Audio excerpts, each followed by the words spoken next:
미국 하버드대 언어학과가 발칵 뒤집혔습니다. 학생 200명, 동일 조건, 24시간 실험. 유럽 문자는 72%가 실패했고 교수들도 설명에 막혔습니다. 그런데 한 문자 체계만은 달랐습니다. 92%가 읽기에 성공했고 설명은 15분이면 끝났습니다. MIT 언어학 교재가 바뀌기 시작했고 전 세계 대학이 주목했습니다. 500년 전 설계된 이 문자는 2025년 미국 강의실을 뒤흔들고 있습니다. 지금부터 미국 언어학계가 한글을 주목한 충격 실화 시작합니다. 저는 미국 보스턴 소재 대학에서 10년째 언어학 개론을 가르치고 있습니다. 매 학기 첫 수업은 같은 질문으로 시작합니다. 문자는 어떻게 작동하는가? 단순해 보이지만 대답하기 어려운 질문입니다. 학생들은 태어나면서부터 알파벳을 써왔습니다. 그러나 왜 A가 A로 발음되는지, 왜 러프가 러프인지 설명을 하면 막힙니다. 저 역시 명쾌한 답을 주지 못했습니다. 그냥 외우는 거야. 영어는 원래 그래. 이것이 제가 20년간 들어온, 그리고 해온 설명이었습니다. 2023년 가을 학기였습니다. 한 학생이 손을 들었습니다. 교수님, 문자 체계 중에 논리적으로 설계된 건 없나요? 저는 잠시 멈칫했습니다. 논리적 설계라는 표현 자체가 낯설었습니다. 문자는 자연스럽게 진화하는 것이지, 설계되는 것이 아니라고 생각했으니까요. 인공 문자 같은 건 있지. 하지만 실용성은 떨어져. 학생은 고개를 끄덕였지만 표정은 만족스럽지 않았습니다. 그날 저녁, 저는 동료 교수 3명과 온라인 회의를 했습니다. MIT 언어학과의 제임스 교수, UCLA의 사라 교수, 그리고 컬럼비아의 리처드 교수였습니다. 우리는 같은 고민을 공유하고 있었습니다. 학생들에게 문자 구조를 설명할 때마다 막힙니다. 영어는 예외가 너무 많아요. 제임스 교수가 먼저 입을 열었습니다.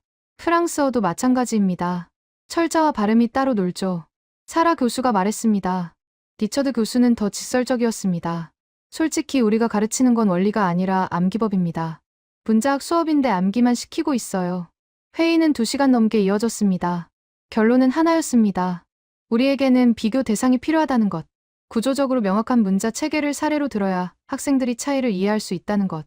그러나 어떤 문자를 선택해야 할지는 명확하지 않았습니다. 2023년 12월, 저는 학회 참석차 샌프란시스코로 날아갔습니다. 주제는 디지털 시대의 문자 효율성이었습니다. 발표 세션 중 한 곳에서 흥미로운 제목을 발견했습니다. 음소 기반 문자 체계의 학습 효율 비교 실험 데이터 중심. 발표자는 스탠퍼드 언어인지연구소 소속 연구원이었습니다. 그는 72명의 피험자를 대상으로 각기 다른 문자 체계 학습 실험을 진행했습니다. 영어, 프랑스어, 독일어, 스페인어, 그리고 한글이었습니다. 시험 조건은 동일했습니다. 24시간 동안 기초 자모와 조합 규칙만 설명합니다. 이후 단어 100개를 읽게 하고 정확도를 측정합니다. 결과는 충격적이었습니다. 유럽 문자 기반 언어들의 평균 정확도는 68%, 한글은 91%. 발표가 끝난 후 저는 연구원에게 다가갔습니다. 이 데이터 정확한 겁니까? 연구원은 고개를 끄덕였습니다. 3차례 반복 실험했습니다. 결과는 거의 동일했어요. 저는 그날 밤 호텔 방에서 한글 자료를 검색하기 시작했습니다. 기억 속에 희미하게 남아있던 이름이 떠올랐습니다. 세종대왕, 1443년, 훈민정음. 그러나 당시 저는 이것이 단순한 역사적 사실 이상의 의미를 갖는지 몰랐습니다. 그저 하나의 문자 체계일 뿐이라고 생각했습니다. 2024년 봄 학기가 시작됐습니다. 저는 커리큘럼에 작은 변화를 줬습니다. 6주차 수업에 비교 문자론 세션을 추가한 것입니다. 학생들에게 한글 자모 24개를 보여줬습니다. 기역, 이은, 디귿, 이을, 미음. 학생들은 처음 보는 문자에 당황했습니다. 이건 뭐예요? 상형 문자인가요? 한 학생이 물었습니다. 아니야. 음소 문자야. 그런데 구조가 좀 특이해. 저는 칠판에 자음 5개를 적었습니다. 기역, 이은, 미음, 시옷, 이응. 그리고 모음 3개를 추가했습니다. 아, 오. 이 문자들은 결합해서 음절을 만들어. 예를 들어 이렇게. 기역에 아를 붙이면 가. 니은에 아를 붙이면 나. 학생들의 눈빛이 달라졌습니다. 잠깐만요. 그럼 규칙만 알면 읽을 수 있다는 건가요? 그렇지. 저는 단어 몇 개를 더 적었습니다. 사과, 학교, 컴퓨터. 학생들은 자모를 조합해가며 읽기 시작했습니다. 15분 만에 30개 단어 중 27개를 정확히 읽어냈습니다. 정확도 90%. 저는 그 순간 깨달았습니다. 이건 단순한 비교 사례가 아니라는 것을. 이 문자는 설명 가능한 구조를 가지고 있었습니다. 예외가 아니라 원칙으로 작동했습니다. 학생 한 명이 질문했습니다. 교수님, 왜 우리는 이런 문자를 안 배웠어요? 저는 답할 수 없었습니다. 왜냐하면 저 역시 몰랐으니까요. 왜 이 문자가 언어학 교재에 제대로 다뤄지지 않았는지, 왜 문자 구조 수업에서 표준 사례로 쓰이지 않았는지. 그날 이후 저는 한글을 본격적으로 연구하기 시작했습니다. 논문을 찾아보고 구조를 분석하고 동료들과 토론했습니다. 그리고 알게 됐습니다. 이 문자는 500년 전에 의도적으로 설계된 것이라는 사실을, 자연 진화가 아니라 음성학 원리에 기반한 설계 결과물이라는 사실을. 그 순간부터 제 수업은 바뀌기 시작했습니다. 문자를 가르치는 방식이 달라졌습니다. 학생들은 더 이상 왜? 라고 묻지 않았습니다. 왜냐하면 설명이 가능했으니까요. 원리가 있었으니까요. 그리고 그 원리의 출발점에는 한글이 있었습니다. 2024년 가을 학기가 시작됐습니다. 저는 새로운 실험을 설계했습니다. 이번에는 규모를 키웠습니다. 참가자 150명. 세계 대학 공동 프로젝트였습니다. MIT, 하버드, 스탠퍼드. 목표는 명확했습니다. 문자 구조가 학습 속도에 미치는 영향을 정량화하는 것. 실험 설계는 엄격했습니다. 참가자들은 모두 영어 원어민이었습니다. 언어학 전공자는 제외했습니다. 문자에 대한 선입견을 최소화하기 위해서였습니다. 세 그룹으로 나눴습니다.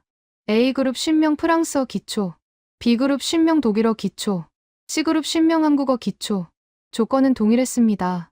48시간 동안 기초 문자와 발음 규칙 학습. 이후 문장 100개를 읽고 정확도 측정. 9월 15일 실험이 시작됐습니다. 저는 C그룹을 담당했습니다. 첫날 오전 9시 강의실 문을 열었습니다. 50명의 학생들이 자리에 앉아 있었습니다. 표정은 반신반의였습니다. 이틀 만에 새 문자를 배운다고요? 한 학생이 물었습니다. 가능합니다. 시작해볼까요? 저는 프로젝터를 켰습니다. 화면에 한글 기본 자음 14개가 나타났습니다.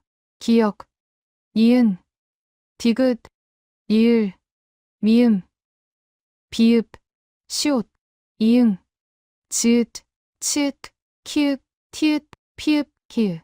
이게 전부입니까? 학생들이 놀랐습니다. 자음은 14개입니다. 이제 모음을 볼까요? 모음 10개가 추가됐습니다. 아, 야, 여, 오, 요, 우, 유, 으, 이. 모음도 10개입니다. 합쳐서 24개. 이게 한글의 기본 자무입니다. 한 학생이 손을 들었습니다. 알파벳은 26개인데 한글은 24개네요. 맞습니다. 그런데 차이는 개수가 아닙니다. 저는 칠판에 기억을 크게 적었습니다. 이 문자를 보세요. 혀의 뒷부분이 목구멍을 막는 모양입니다. 실제로 발음해보세요. 기억. 학생들이 따라했습니다. 혀가 뒤로 가죠. 그게 이 문자의 모양입니다. 저는 니은을 적었습니다. 이건 혀끝이 위신몸에 닿는 모양입니다. 니은. 학생들의 눈빛이 달라지기 시작했습니다. 잠깐만요. 그런 모양이 발음을 나타낸다는 건가요? 정확합니다. 저는 미음을 추가했습니다. 입술을 닫는 모양. 미음. 자음은 발음 기관의 모양을 본떠 만들었습니다. 한 학생이 노트에 뭔가를 적었습니다. 이거 천재 아닙니까? 저는 웃었습니다. 아직 모음도 남았습니다. 화면에 모음, 아, 야가 나타났습니다. 세로 획은 사람, 가로 획은 땅, 점은 하늘을 상징합니다. 이 세 요소를 조합해서 모든 모음을 만듭니다. 학생들은 이제 완전히 집중하고 있었습니다. 30분 만에 24개 자모 설명이 끝났습니다. 이제 조합해볼까요? 저는 기역과 아를 칠판에 적었습니다. 기역 더하기 아는? 가. 학생들이 동시에 답했습니다. 니은 더하기 아는? 나. 저는 빠르게 단어를 적어나갔습니다. 가나, 달아, 마바, 사자. 학생들은 막힘없이 읽어냈습니다. 45분이 지났을 때였습니다. 한 학생이 질문했습니다. 교수님, 저 혼자 단어 만들어도 돼요? 물론이죠. 학생은 칠판에 나왔습니다. 그리고 적었습니다. 하나, 하, 나, 하나. 박수가 터졌습니다. 첫날 오후 3시, 저는 A그룹 담당 교수에게 전화했습니다. 제임스, 거기는 어때요? 힘들어요. 프랑스어 발음 규칙 설명하는데 학생들이 혼란스러워해요. 이유가 오라는 걸 받아들이기 어려워합니다. B그룹 담당 사라 교수도 비슷했습니다. 독일어 명사 대문자 규칙까지 가르쳐야 하는데 시간이 부족해요. 저는 C그룹 상황을 전했습니다. 우리는 벌써 단어 조합까지 넘어갔어요. 뭐라고요? 학생들이 스스로 단어를 만들고 있습니다. 둘째 날 오전, 저는 문장 구조로 넘어갔습니다. 저는 학생입니다. 이것은 책입니다. 학생들은 자모를 익힌 상태였기에 문장을 읽어내기 시작했습니다. 물론 의미는 몰랐습니다. 하지만 발음은 정확했습니다. 한 학생이 말했습니다. 신기해요. 뜻은 모르는데 읽을 수는 있어요. 그게 문자의 본질입니다. 소리를 시각화하는 것. 오후 4시, 48시간 학습이 종료됐습니다. 평가 시간이었습니다. 세 그룹 모두 동일한 테스트를 받았습니다. 각 언어로 된 문장 100개, 발음 정확도를 측정했습니다. 결과는 3일 후 나왔습니다. 저는 MIT 연구실에서 3명의 교수와 함께 데이터를 확인했습니다. 화면에 그래프가 떴습니다. A그룹 프랑스어 평균 정확도 61%, B그룹 독일어 평균 정확도 69%, C그룹 한글 평균 정확도 87%. 제임스 교수가 의자에 기댔습니다. 믿기지 않네요. 사라 교수가 데이터를 다시 확인했습니다. 혹시 C그룹에 언어 재능 있는 학생들이 몰린 거 아닙니까? 아닙니다. 무작위 배정이었습니다. 저는 세부 데이터를 열었습니다. 더 놀라운 건 이겁니다. 화면에 개별 학생 성적이 나타났습니다. C그룹 10명 중 43명이 80% 이상입니다. A그룹은 15명, B그룹은 22명입니다. 제임스 교수가 고개를 저었습니다. 차이가 너무 큽니다. 그래서 저는 추가 분석을 했습니다. 저는 새 그래프를 띄웠습니다. 학습 시간대별 정확도 변화입니다. 그래프는 명확했습니다. A, B그룹은 시간이 지나도 정확도 상승이 완만했습니다. 그러나 C그룹은 처음 12시간 동안 급격히 상승했습니다. 그리고 24시간 이후엔 거의 정체기에 들어갔습니다. C그룹은 하루 만에 학습 곡선이 포화 상태에 도달했습니다. 반면 A, B그룹은 48시간 내내 고전했습니다. 사라 교수가 물었습니다. 왜 이런 차이가 생긴 겁니까? 저는 학생 인터뷰 영상을 재생했습니다. A그룹 학생이었습니다. 프랑스어는 철자가 너무 복잡해요. 같은 소리인데 철자가 다르고, 같은 철자인데 발음이 다르고, 외워야 할 게 너무 많았어요. B그룹 학생이 등장했습니다. 독일어는 규칙이 있긴 한데 예외가 많아요. 이게 예외인지 규칙인지 헷갈렸어요. C그룹 학생의 차례였습니다. 한글은 규칙만 알면 됐어요. 자음 하나, 모음 하나 붙이면 글자 완성. 예외가 거의 없었어요. 그래서 빨랐어요. 영상이 끝났습니다. 제임스 교수가 말했습니다. 결국 구조의 차이군요. 맞습니다. 저는 마지막 슬라이드를 띄웠습니다. 문자 학습 효율성 규칙의 명확성, 예외의 빈도. 유럽 문자들은 예외가 많습니다. 그래서 효율이 떨어집니다. 한글은 예외가 거의 없습니다. 그래서 효율이 높습니다. 사라 교수가 팔짱을 꼈습니다. 그럼 우리 수업 방식을 바꿔야 한다는 건가요? 저는 고개를 끄덕였습니다. 문자 구조 수업에서 한글을 표준 사례로 사용해야 합니다. 학생들에게 문자가 어떻게 작동해야 하는지를 보여줘야 합니다.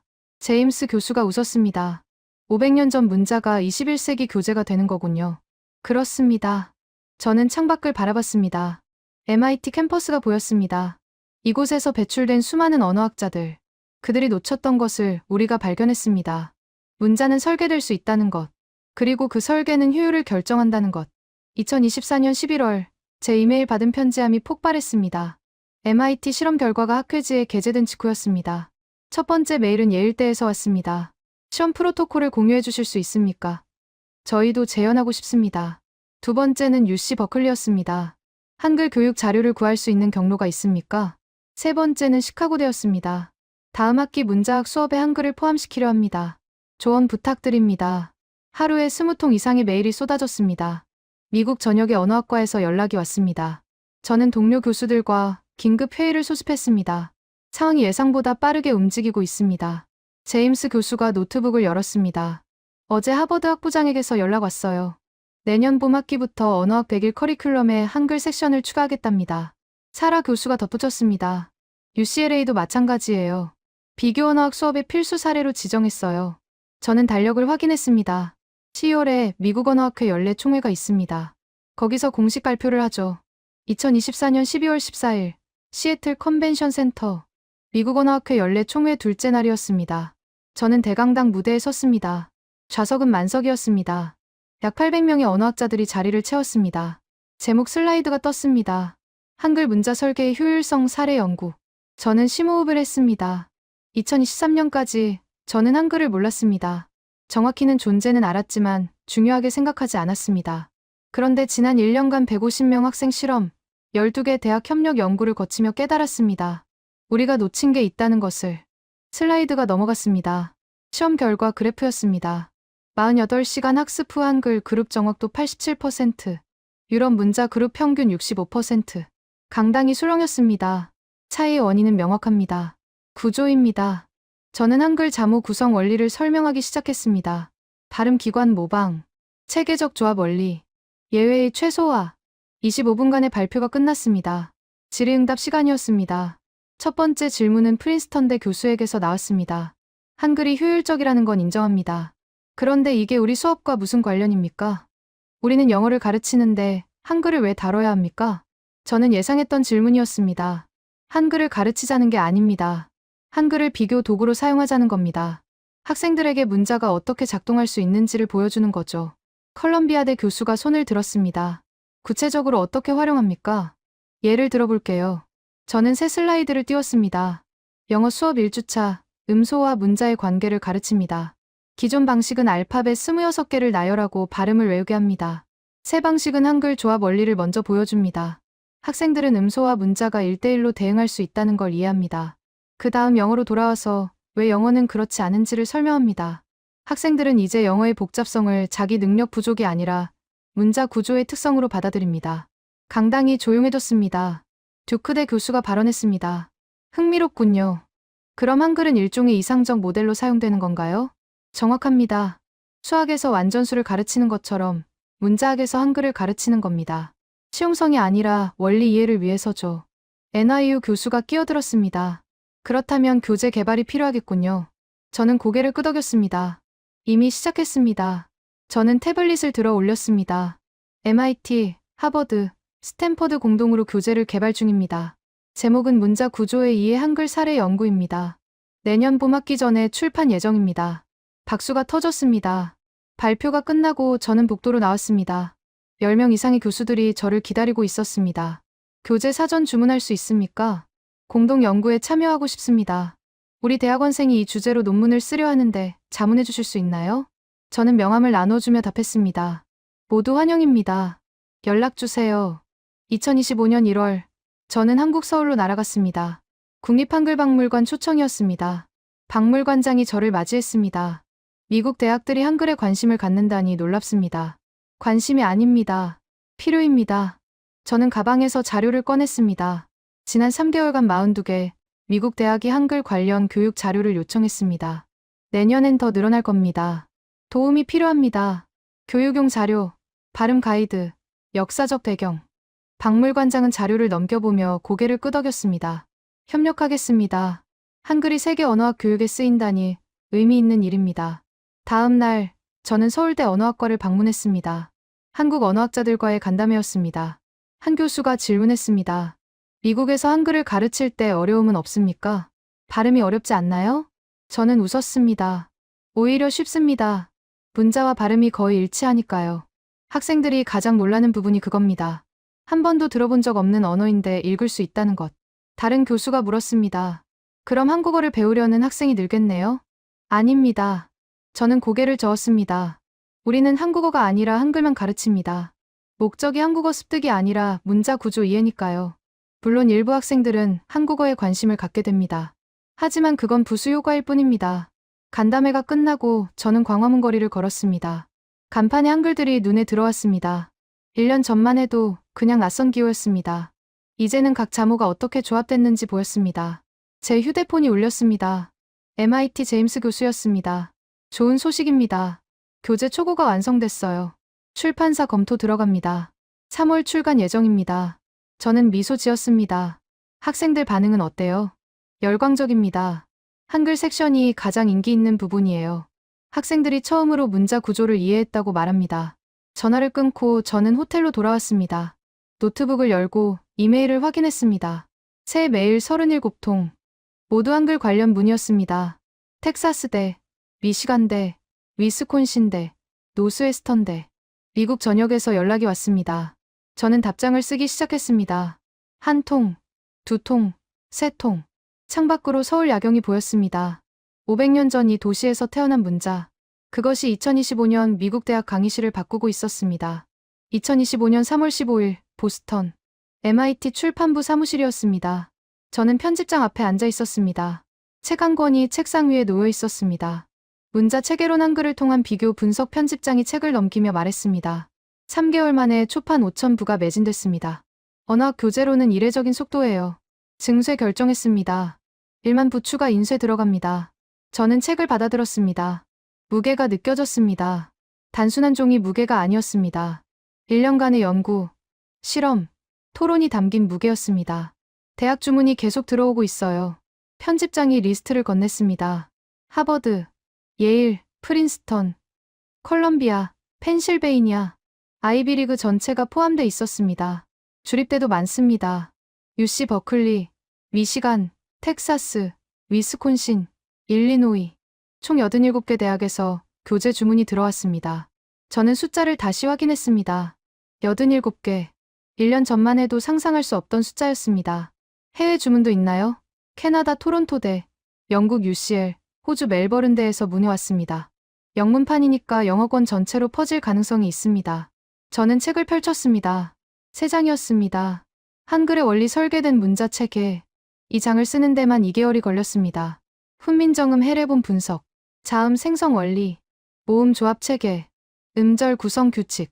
모든 내용을 영어로 설명하면서도 정확성을 유지해야 했습니다. 한국 언어학자 3명의 감수를 받았습니다. 이 책이 표준이 될 겁니다. 편집장이 말했습니다. 앞으로 미국 대학에서 문자 구조를 가르칠 때 이 책을 쓸 겁니다. 한글은 더 이상 선택사항이 아니라 필수 사례가 됩니다. 3월 20일, 제 수업이 시작됐습니다. 언어학 개론 봄학기 첫 수업이었습니다. 70명의 학생이 강의실을 채웠습니다. 작년 가을 학기는 45명이었습니다. 수강 신청 경쟁률이 올라간 이유를 저는 알고 있었습니다. 한글 배우는 수업이라면서요? 한 학생이 첫 수업 전에 물었습니다. 한글을 배우는 게 아니라 한글을 통해 문자를 이해하는 겁니다. 저는 프로젝터를 켰습니다. 첫 슬라이드에 질문이 떴습니다. 문자는 왜 존재하는가? 소리를 기록하기 위해서죠. 한 학생이 답했습니다. 맞습니다. 그럼 질문을 바꿔볼까요? 좋은 문자란 무엇인가? 강의실이 조용해졌습니다. 저는 칠판에 2단어를 적었습니다. V. 현재형입니다. 리드로 읽죠. V. 과거형입니다. 레드로 읽습니다. 철자는 같은데 발음이 다릅니다. 좋은 문자일까요? 학생들이 고개를 저었습니다. 그럼 이건 어떨까요? 저는 한글로 2단어를 적었습니다. 읽다, 읽었다. 발음대로 적혀 있습니다. 보는 순간 어떻게 읽는지 알 수 있습니다. 이게 좋은 문자입니다. 한 학생이 손을 들었습니다. 그럼 영어는 나쁜 문자인가요? 나쁜 게 아니라 효율이 낮은 문자입니다. 영어는 수백 년에 걸쳐 자연스럽게 진화했습니다. 발음은 변했는데 철자는 그대로 남았죠. 결과적으로 철자와 발음에 괴리가 생겼습니다. 저는 새 슬라이드를 띄웠습니다. 한글 자음 14개가 나타났습니다. 반면 한글은 1443년에 설계됐습니다. 자연 진화가 아니라 의도적 창조입니다. 발음 기관을 관찰하고 소리의 원리를 분석하고 그것을 문자로 구현했습니다. 학생들이 노트를 꺼내기 시작했습니다. 저는 기억을 크게 적었습니다. 이 문자를 보세요. 혀뿌리가 목구멍을 막는 모양입니다. 실제로 기억 소리를 낼 때 혀가 이렇게 움직입니다. 저는 목 부분을 가리켰습니다. 느껴지죠? 혀뿌리가 목 안쪽을 막습니다. 그 모양이 바로 이 문자입니다. 한 학생이 놀란 표정을 지었습니다. 잠깐만요. 그럼 문자가 발음 방법을 설명하는 건가요? 정확합니다. 저는 니은을 추가했습니다. 혀끝이 위신몸에 닿는 모양. 디귿을 추가했습니다. 니은보다 강하게 막는 모양. 그래서 획이 하나 더 많습니다. 학생들의 눈빛이 달라졌습니다. 처음 보는 개념이었습니다. 문자가 단순한 기호가 아니라 시각화된 음성학이라는 것. 이게 설계의 힘입니다. 저는 교탁을 두드렸습니다. 자연 진화된 문자는 우연의 산물입니다. 설계된 문자는 원리의 산물입니다. 한글은 후자입니다. 수업이 끝나고 학생 7명이 저를 찾아왔습니다. 교수님, 한국어 배우고 싶은데 어디서 배울 수 있어요? 저는 웃었습니다. 학교 동아시아학과에 한국어 과정이 있습니다. 근데 우리는 한글만 배우는 거 아니었어요? 네. 하지만 한글을 이해하면 한국어에 관심 갖게 되죠. 그게 자연스러운 흐름입니다. 실제로 그랬습니다. 3월 말, 저는 동아시아학과 김 교수에게 연락을 받았습니다. 한국어 수강 신청이 2배로 늘었어요. 대부분 당신 수업들은 학생들이더군요. 한글 구조를 이해하니까 한국어가 궁금해진대요. 4월, 저는 시카고에서 열린 교육학회에 초청됐습니다. 주제는 효과적 문자 교육 방법론이었습니다. 200명의 교육학자와 언어학자가 모였습니다. 제 발표 제목은 다음과 같았습니다. 한글 모델 문자 교육의 패러다임 전환. 저는 무대에 올라 첫 문장을 던졌습니다. 우리는 학생들에게 문자를 잘못 가르치고 있습니다. 강당이 술렁였습니다. 문자를 암기 대상으로 가르칩니다. 하지만 문자는 이해 대상입니다. 저는 실험 데이터를 보여줬습니다.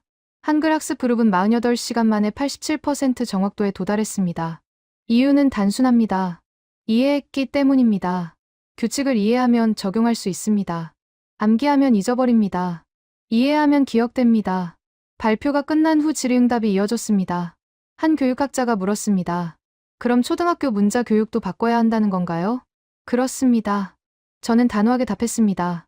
아이들에게 알파벳을 가르칠 때 한글 원리를 먼저 보여주세요. 문자가 어떻게 작동할 수 있는지를 이해시키세요. 그 다음 영어로 돌아와서 영어의 특성을 설명하세요. 아이들은 영어가 어렵다고 좌절하지 않을 겁니다. 구조가 복잡한 것일 뿐이라고 이해할 테니까요. 박수가 터졌습니다. 그날 저녁 호텔 방에서 저는 이메일을 확인했습니다. MIT 출판부에서 온 메일이었습니다. 교재 3세 결정. 총 2만 부 돌파. 저는 창밖을 바라봤습니다. 시카고 야경이 펼쳐져 있었습니다. 1년 전 저는 한글을 몰랐습니다. 지금은 한글을 가르치고 있습니다. 그리고 미국 전역이 배우고 있습니다. 2025년 5월 뉴욕 컬럼비아대 언어학과 세미나실이었습니다. 미국 동부 12개 대학 언어학과장 회의가 열렸습니다. 의제는 하나였습니다. 한글 교육의 표준화. 회의를 주재한 것은 하버드 언어학과장 로버트 교수였습니다.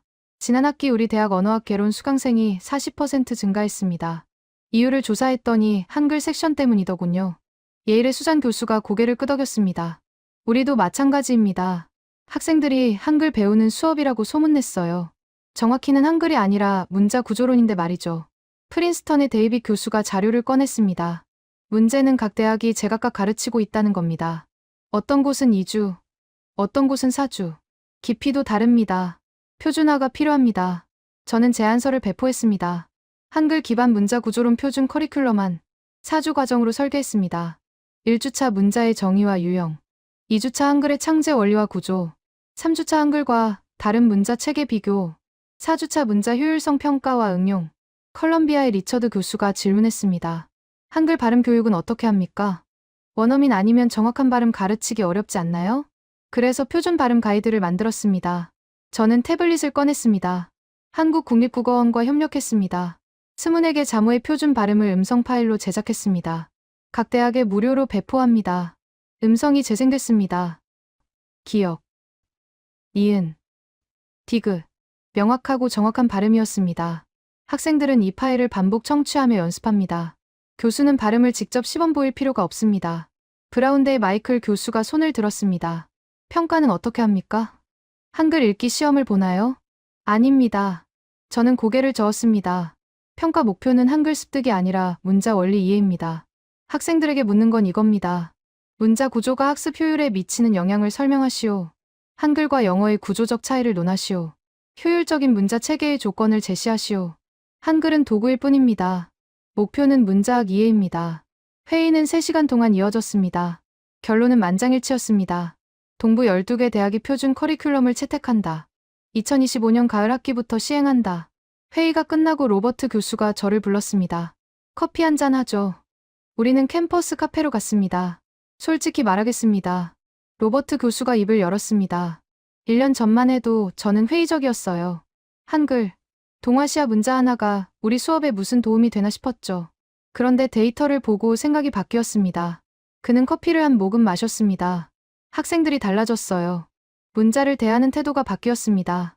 왜 이렇게 복잡해? 에서 왜 이렇게 설계됐지? 로요. 질문의 방향이 바뀐 겁니다. 저는 고개를 끄덕였습니다. 그게 제가 의도한 바입니다. 학생들이 문자를 분석적으로 보기 시작한 거죠. 한글이 그 촉매제가 된 겁니다. 5월 말, 저는 샌프란시스코로 날아갔습니다. 구글 본사 초청이었습니다. 구글 리서치팀이 관심을 보였습니다. 음성 인식과 문자 입력 효율성이라는 주제였습니다. 구글 언어 처리팀 책임자 제니퍼가 저를 맞았습니다. 당신 논문을 읽었습니다.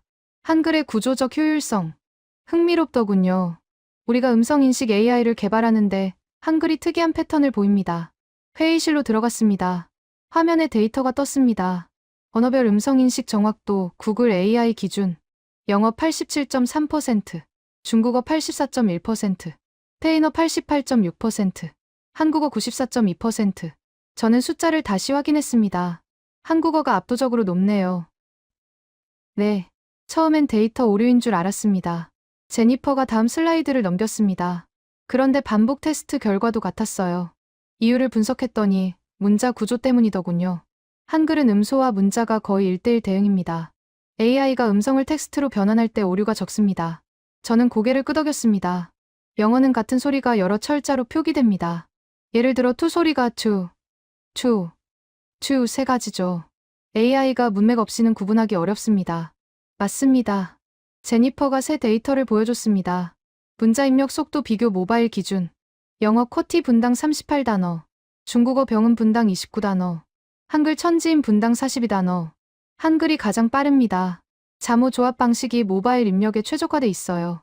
저는 질문했습니다. 그럼 다른 언어에도 한글 입력 방식을 적용할 수 있지 않을까요? 제니퍼가 미소 지었습니다. 그게 제가 당신을 초청한 이유입니다. 우리는 한글 모델을 연구 중입니다. 한글의 조합 원리를 다른 문자 입력 시스템에 적용하는 거죠. 회의는 2시간 동안 이어졌습니다. 구글은 한글 연구에 투자하기로 했습니다. MIT 연구팀과 공동 프로젝트를 제안했습니다.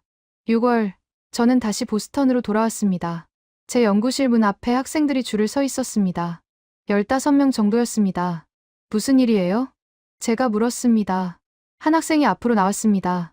교수님, 저희가 동아리를 만들었어요. 한글 연구 동아리입니다. 이름은 스크랩트 랩이에요. 저는 놀랐습니다. 한글 동아리를? 네, 회원이 벌써 30명이에요. 매주 모여서 한글 구조를 분석하고 다른 문자들과 비교하고 몇몇은 한국어까지 배우기 시작했어요. 다른 학생이 노트북을 열었습니다. 저희가 프로젝트를 진행 중입니다. 화면에 프레젠테이션이 나타났습니다. 한글 모델을 활용한 영어 학습 보조 시스템. 영어 단어를 한글식으로 분해하는 앱이에요. 예를 들어 캬르크 에티어로 분석하는 거죠. 발음 학습에 도움이 될 것 같아서요. 저는 화면을 자세히 봤습니다. 학생들이 직접 코딩한 프로토타입이었습니다. 인상적이네요. 교수님이 가르쳐 주셔서 가능했어요. 학생이 말했습니다. 한글을 배우면서 문자를 새롭게 보게 됐어요. 단순히 읽고 쓰는 도구가 아니라 분석 대상으로요. 저는 학생들을 보며 생각했습니다. 1년 전 저도 그랬습니다. 한글을 단순한 외국 문자로만 봤습니다. 이제는 달랐습니다.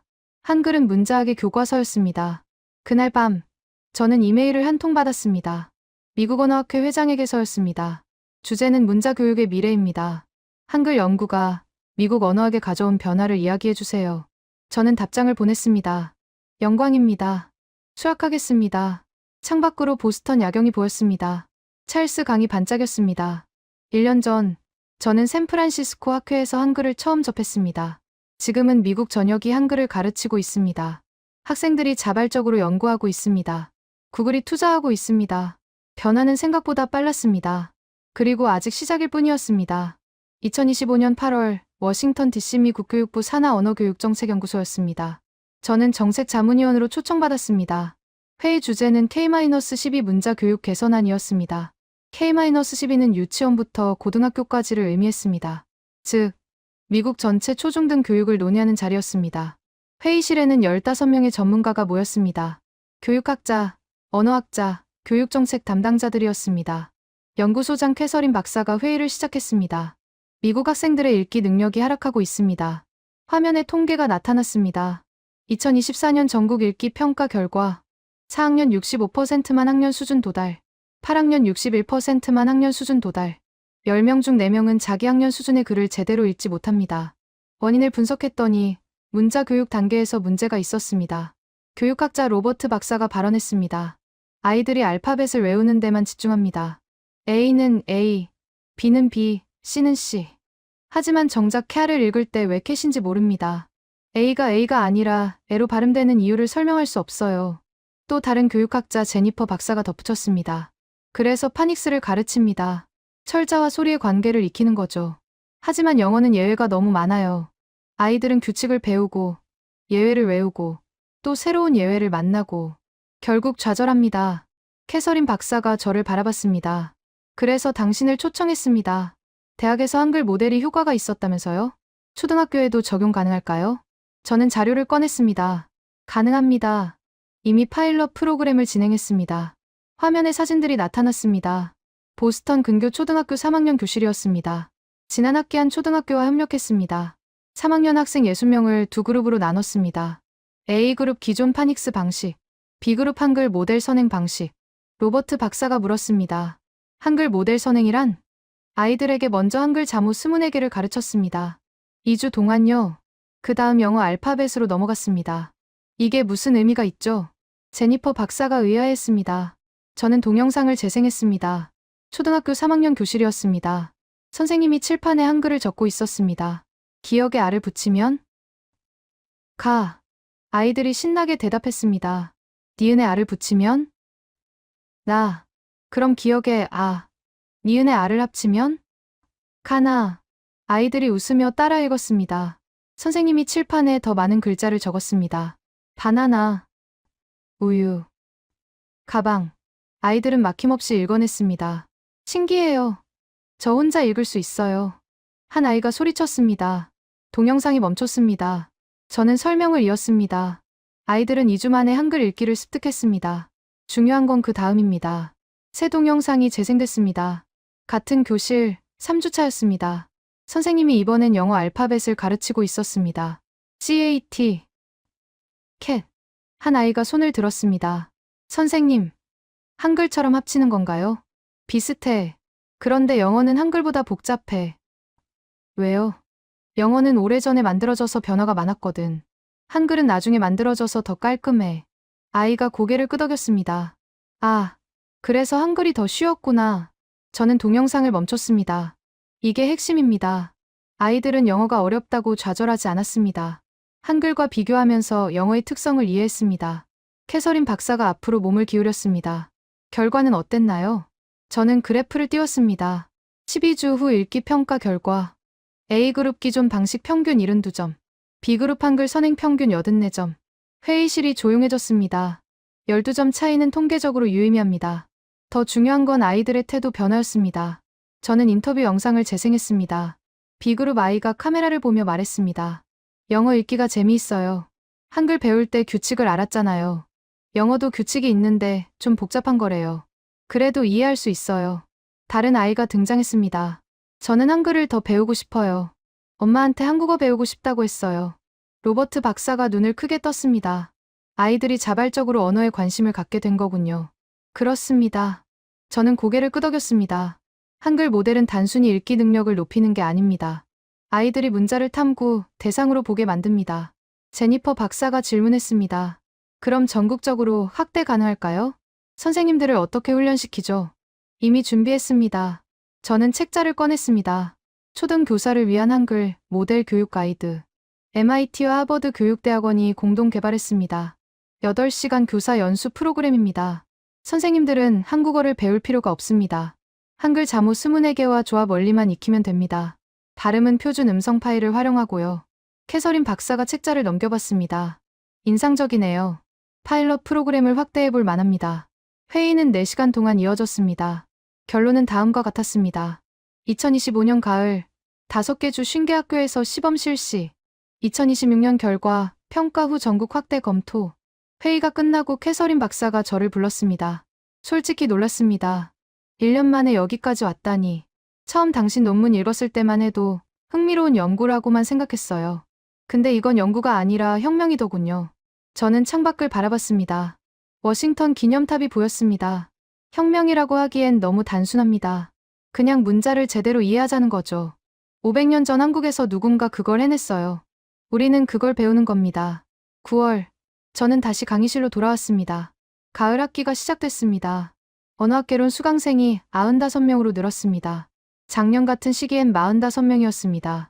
2배가 넘었습니다. 첫 수업, 저는 학생들에게 물었습니다. 여러분은 왜 이 수업을 선택했나요? 한 학생이 손을 들었습니다. 한글 배우고 싶어서요. 다른 학생이 말했습니다. 문자가 어떻게 작동하는지 알고 싶어요.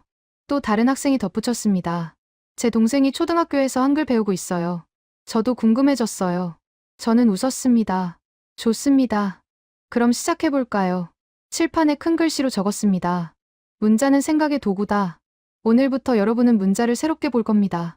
단순히 읽고 쓰는 기호가 아니라 인간이 소리를 시각화하는 방식, 그리고 그 방식이 얼마나 다양하고 얼마나 효율적일 수 있는지. 한글은 그 가능성을 보여주는 최고의 사례입니다. 학생들이 노트를 펼쳤습니다. 저는 프로젝터를 켰습니다. 화면에 한글 기억이 크게 나타났습니다. 이 문자 하나가 500년 전 한국에서 태어났습니다. 그리고 2025년 미국 구시를 바꾸고 있습니다. 왜일까요? 학생들이 집중했습니다. 그 이유를 이번 학기 동안 함께 찾아봅시다. 수업이 시작됐습니다. 저는 1년 전을 떠올렸습니다. 샌프란시스코 학교에서 처음 한글을 봤을 때 단순히 흥미로운 사례라고 생각했습니다. 지금은 달랐습니다. 한글은 미국 언어학의 새로운 기준이 되고 있었습니다. 그리고 이 변화는 계속될 것이었습니다. 2025년 12월 보스턴. 겨울방학을 앞둔 마지막 주였습니다. 저는 연구실에서 1년을 정리하고 있었습니다. 2024년 12월 샌프란시스코 학교에서 한글을 처음 접했습니다. 정확히 1년이 흘렀습니다. 그 사이 많은 것이 바뀌었습니다. 노트북을 열고 데이터를 확인했습니다. 2025년 한글 교육 확산 현황. 채택대학 127개, 미국 87개, 캐나다 18개, 영국 12개, 호주 10개. 출판 교재 MIT 출판 교재 32,000부 판매. 학생 수 약 15,000명의 한글 기반 문자 구조론 수강. 교사 연수 초등교사 1200명 한글 모델 연수 완료. 숫자를 보며 믿기지 않았습니다. 1년 전만 해도 저는 한글을 제대로 알지 못했습니다. 이제는 미국 언어학계가 한글을 표준 사례로 가르치고 있었습니다. 제 휴대폰이 울렸습니다. MIT 제임스 교수였습니다. 좋은 소식입니다. 2026년 봄학기 수강 신청이 마감됐어요. 언어학개론이 120명 만석입니다. 대기자만 40명이에요. 저는 웃었습니다. 작년엔 45명이었는데. 한글 효과죠. 학생들이 이해할 수 있는 수업이라고 소문냈어요. 전화를 끊고 저는 이메일을 확인했습니다. 한국국립국어원에서 온 메일이었습니다. 2026년 1월 서울에서 국제 한글 학술대회가 열립니다. 주제는 세계 언어 교육 속의 한글입니다. 기조연설을 부탁드립니다. 저는 답장을 보냈습니다. 영광입니다. 참석하겠습니다. 창밖으로 눈이 내리기 시작했습니다. 보스턴의 첫눈이었습니다. 저는 책장에서 훈민정음 해례본 영인본을 꺼냈습니다. 1년 전엔 읽을 수 없었던 책이었습니다. 이제는 달랐습니다. 한 장 한 장 넘기며 생각했습니다. 1443년 세종대왕과 집현전 학자들. 그들은 무엇을 생각하며 이 문자를 설계했을까? 백성들이 쉽게 배우기를 원했다고 했습니다. 582년이 흐른 지금 그 목표는 이뤄졌습니다. 한국 백성뿐 아니라 미국 학생들도 쉽게 배우고 있었습니다. 문이 열리며 학생 한 명이 들어왔습니다. 지난 학기 제 수업을 들었던 사라였습니다. 교수님, 방학 잘 보내세요.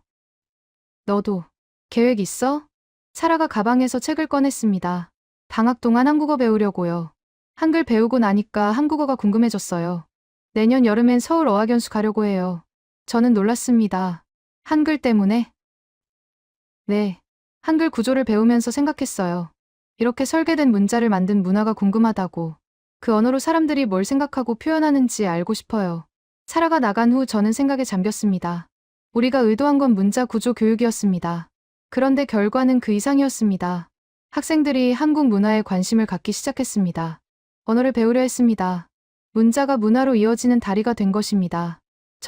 저는 동료 교수 5명과 저녁 식사를 했습니다. MIT 제임스, UCLA 사라, 스탠퍼드 에밀리, 하버드 로버트, 컬럼비아 리처드. 1년 전 함께 한글 연구를 시작한 팀이었습니다. 건배합시다. 제임스가 잔을 들었습니다. 1년 전 우리가 시작한 일이 이렇게 될 줄 누가 알았겠어요. 솔직히 저는 회의적이었어요. 사라가 웃으며 말했습니다. 한글, 동아시아 문자 하나가 뭐 대수냐 싶었죠. 근데 데이터가 저를 설득했어요. 로버트가 와인을 한 모금 마셨습니다. 저는 더 놀란 게 있어요. 학생들 반응입니다. 애들이 처음으로 문자학 수업을 좋아해요. 이해된다고 말해요. 에밀리가 고개를 끄덕였습니다. 제 조카가 초등학교 3학년인데요. 학교에서 한글 배운다고 신나하더라고요. 집에 와서 저한테 가르쳐줬어요. 이모, 이거 봐. 기억에, 아 붙이면 가야. 모두가 웃었습니다. 리처드가 진지하게 말했습니다. 우리가 한 일은 단순히 교재 하나 만든 게 아닙니다. 문자 교육의 패러다임을 바꾼 거예요. 암기에서 이해로. 그 중심에 한글이 있었습니다. 저는 잔을 들었습니다. 여러분 덕분입니다. 하지만 잊지 말아야 할 게 있어요. 우리는 한글을 만든 게 아닙니다. 발견한 겁니다. 582년 전에 누군가 이미 답을 만들어뒀어요. 우리는 그걸 세 개와 나눴을 뿐입니다. 12월 24일, 크리스마스 이브였습니다. 저는 집에서 노트북을 열었습니다. 2026년 1월 서울학술대회 발표 자료를 준비하고 있었습니다. 제목을 정했습니다. 서울에서 보스턴으로 한글이 미국 언어학 교육을 바꾼 방법. 첫 슬라이드를 작성했습니다. 2024년 12월, 저는 한글을 몰랐습니다. 2025년 12월, 저는 한글을 가르치고 있습니다. 그리고 미국 127개 대학이 함께하고 있습니다. 두 번째 슬라이드. 한글은 외국어가 아닙니다. 한글은 문자학의 교과서입니다. 원리를 보여주는 살아있는 증거입니다. 세 번째 슬라이드. 1443년 설계. 2025년 표준. 582년의 시차를 넘어 한글은 증명했습니다. 좋은 설계는 시대를 초월한다는 것을. 마지막 슬라이드를 작성했습니다. 한글을 만든 한국에 감사합니다. 한글을 세계와 나눈 한국에 감사합니다. 우리는 배웠습니다. 문자는 단순한 도구가 아니라 생각의 구조라는 것을. 그리고 그 구조는 설계될 수 있다는 것을. 자료 작성을 마치고 저는 창밖을 바라봤습니다. 보스턴 거리의 크리스마스 트리 불빛이 반짝였습니다. 1년이 참 빨리 지나갔습니다. 그리고 많은 것이 바뀌었습니다. 제 휴대폰에 알림이 떴습니다. 뉴욕타임스 기사였습니다. 미국 교실에서 일어난 한국 문자 혁명. 기사를 읽었습니다. 한글이 미국 언어학 교육의 새로운 표준으로 자리 잡고 있다. 하버드부터 UCLA까지 주요 대학들이 한글을 필수 교육 사례로 채택했다. 이는 K 콘텐츠의 영향이 아니라 문자 자체의 효율성 때문이다. 언어학자들은 한글을 설계된 문자의 완벽한 사례라고 평가한다. 기사 끝에 제 인터뷰가 실려 있었습니다. 한글은 우리에게 질문을 던집니다. 문자는 어떻게 작동해야 하는가? 그리고 우리는 한글에서 답을 찾았습니다. 저는 노트북을 닫았습니다. 1년 전 샌프란시스코 학회에서 시작된 여정. 그것이 어디까지 갈지 아직 모릅니다. 하지만 확실한 건 하나였습니다. 한글은 더 이상 한국만의 문자가 아니었습니다. 세계 언어학의 표준이 되고 있었습니다. 500년 전 세종대왕이 꿈꿨던 것. 백성을 가르치는 바른 소리. 그 꿈이 2025년 미국에서 이루어지고 있었습니다. 그리고 2026년, 그 이야기는 계속될 것이었습니다. 크리스마스 이브 밤. 저는 책상 앞에 앉아 한글 잠옷 24개를 다시 적어봤습니다. 기역, 니은, 디귿, 리을, 미음, 비읍, 시옷, 이응. 1년 전엔 낯선 기호였습니다. 이제는 제 연구의 중심이었습니다. 제 수업의 핵심이었습니다. 그리고 수천 명 학생들의 깨달음이었습니다. 창밖으로 눈이 계속 내렸습니다. 보스턴의 겨울밤은 고요했습니다. 하지만 저는 알고 있었습니다. 이 고요함 속에서 미국 전역 127개 대학에서 15,000명의 학생들이 한글을 배우고 있다는 것을, 문자를 이해하고 있다는 것을, 그리고 그 이해가 내일의 언어학을 바꿀 것이라는 것을.